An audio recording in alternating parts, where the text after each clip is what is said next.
Physics of light. The double-slit experiment.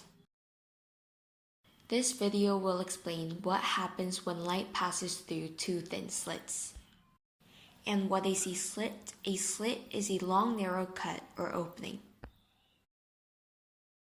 So first, let's go into the history of how the double-slit experiment came about, and learning about the first few discoveries that led to the development of quantum mechanics. We discuss wave-particle duality, in which both light and matter behave as both particles and waves. The discovery all started with a debate on whether or not light was a particle or a wave.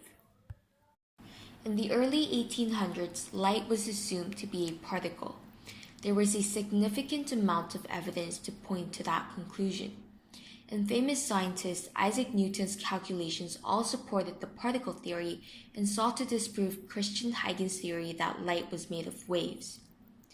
Isaac Newton argued that the geometric nature of reflection and refraction of light could only be explained if light were made of particles, because waves do not tend to travel in straight lines, and he felt that there were other explanations for color and for the interference and diffraction effects that were observable at the time.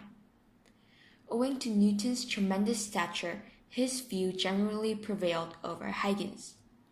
The fact that Huygens' principle worked was not considered evidence that was direct enough to prove that light is a wave.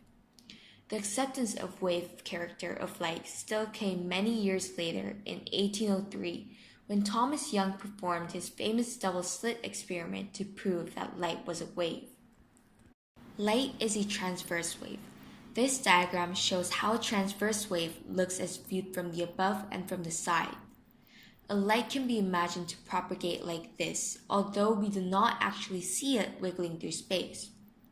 From above, we view the wavefront or the wave crest as we would be looking down on the ocean waves. The side view would be a graph of the electromagnetic field. The view from the above is perhaps the most useful in developing concepts about the wave optics. And also, it is really important to note that the direction of the propagation is perpendicular to the wavefront and is represented by an arrow like a ray. Huygens developed a useful technique for determining in detail how and where waves propagate. Starting from some known position, Huygens' Fresnel principle states that every point on a wavefront is a source of wavelets that spread out in the forward direction at the same speed as a source wave. The new wavefront is a line tangent to all the wavelets. The figure shows how Huygens' principle is applied. A wavefront is the long edge that moves, for example, the crest or the trough. Each point on the wavefront emits a semicircular wavelet that moves a distance, and the new wavefront is the line tangent to the wavelets. Huygens' principle works for all types of waves, including water waves, sound waves, and light waves. We will find it useful not only in describing how light waves propagate, but also in explaining the laws of reflection and refraction. However, these two concepts are not necessary in explaining the light passing through slits. However, in addition, we will see that Huygens' principle tells us how and where light rays interfere. In order to understand interference, we first have to know what diffraction is.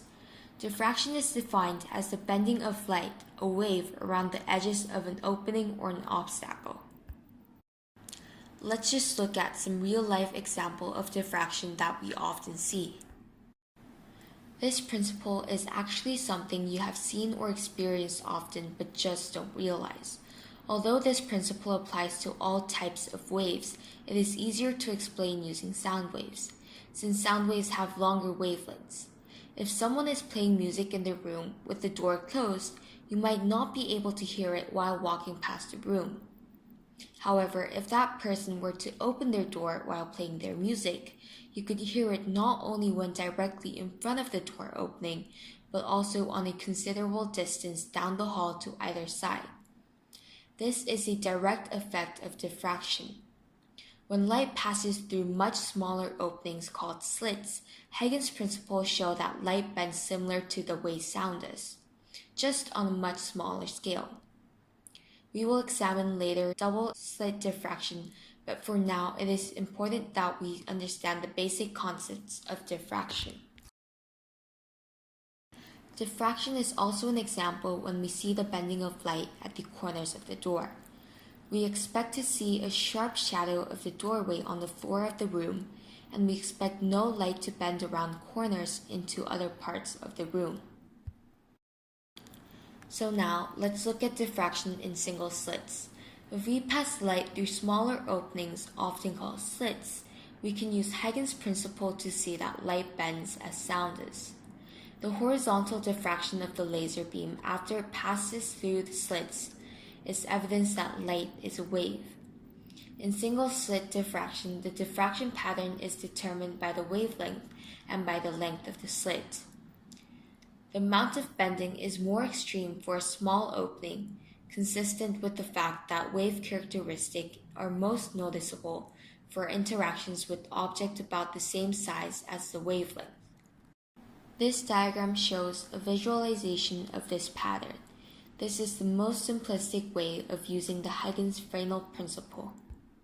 Now let's move on to Young's double-slit experiment. In Young's double-slit experiment, the experiment initializes rays from the sun being passed through a single slit to produce coherent light. By coherent, we mean waves are in phase or have a definite phase relationship, or in other words, they have a single wavelength. This is helpful in explaining the effect with more simplicity. This light is then projected onto another screen that has double slits, which again diffracts the light as it passes through. The result of the interference between the diffracted light beams can be visualized as the light intensity distributions on the dark film. The pattern that results from double-slit diffraction is not random, although it may seem this way. To go into more detail, in this diagram, looking at the initial wave font, we can see Huygens' principle. Each of the points is the source of a spherical wavelet, producing the wavefront at a later time that is tangent to all the wavelets. When this light passes through two narrow slits, it is diffracted into semicircular waves. And the interference pattern that is taking place in the initial wavefront is the same as that is taking place after it passes through the slits. To go into more depth, any two waves in the same medium undergo wave interference as they pass each other. At the location where the two waves collide, the result is essentially a summation of the two waves. Constructive wave interference occurs when the waves interfere with each other crest to crest or trough to trough, and the waves are exactly in phase with each other. This amplifies the resultant wave. Within the interference pattern, the amplitude will be twice the original amplitude, and as a result, it will form bright lights. Destructive wave interference occurs when waves interfere with each other crest to trough and are exactly out of phase with each other. As the two waves have the same amplitude, this interaction causes them to cancel each other out. Instead of a crest or a trough, there is nothing. As a result, there is no light. Here, an analogous pattern for water waves is shown. Young's experiment was based on the hypothesis that if light were wave-like in nature, then it should behave in a manner similar to ripples or waves on a pond of water. When two opposing water waves meet, they should react in a specific manner to either reinforce or destroy each other. Note that regions of constructive and destructive interference move out of the slits at well-defined angles to the original beam. These angles depend on wavelength and the distance between the slits, as we shall see in the next part. To understand the double-slit interference pattern, we consider how two waves travel from the slits to the screen. Each slit is a different distance from a given point on the screen. Thus, different numbers of wavelengths fit into each path. The waves all start out in phase, matching crest to crest, but depending on the distance of the point on the wall from the slit, they could be in phase at that point and interfere constructively, or they could end up out of phase and interfere with each other destructively. Waves start out from the slits in phase, matching crest to crest, but they may end up out of phase, matching crest to trough at the screen if the paths differ in length by half a wavelength, interfering destructively as shown in Figure A. If the paths differ by a whole wavelength, then the wave arrive in phase, once again matching crest to crest at the screen, interfering constructively as shown in Figure B.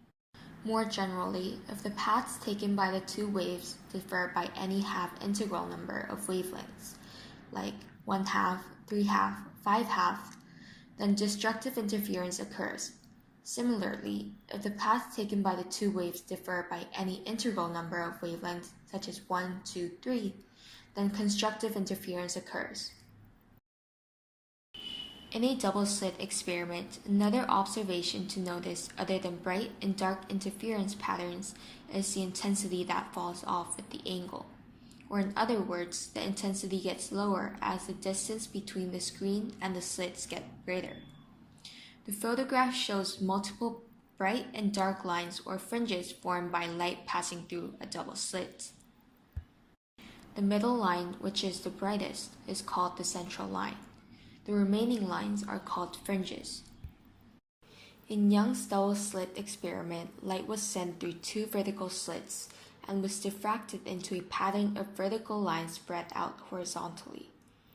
If light was simply a particle, there would be no diffraction and interference. Thus, the light would simply make two lines on the screen.